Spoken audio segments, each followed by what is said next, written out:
ఆదరణ కరువై చివరి దశలో ఆసరా కోసం వృద్ధాశ్రమాలకు వచ్చే అభాగ్యులకు నరకం చూపిస్తున్న ఓ ముఠా దారుణం నోయిడాలో వెలుగు చూసింది.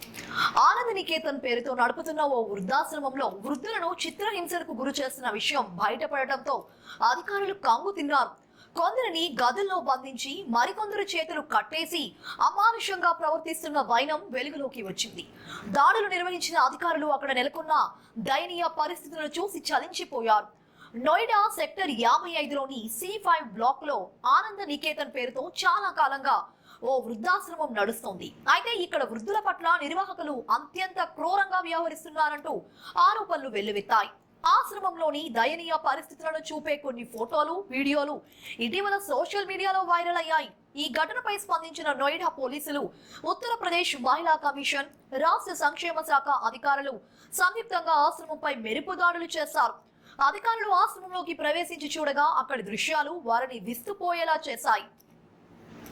ఓ మహిళ చేతులను వెనక్కి విరిచి కట్టేసి ఉండగా పలువురు పురుషులను బేస్మెంట్ లోని గదుల్లో నిర్బంధించి ఉంచారు. చాలా మందికి ఒంటిపైన సరైన దుస్తులు కూడా లేవు. మలమూత్రాలతో తడిసిన బట్టలతోనే వారంతా కాలం వెళ్లదీస్తున్నట్లు అధికారులు గుర్తించారు.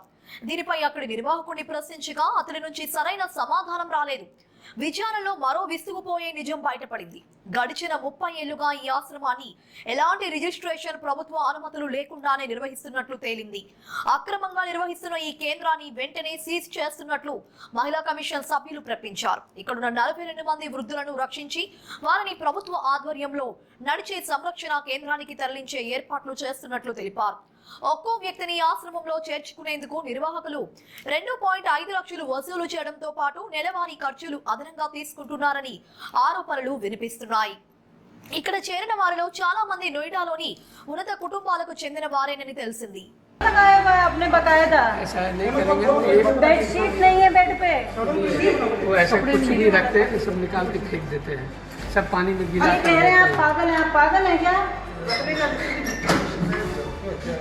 वो डॉक्टर है। डॉक्टर थे आप।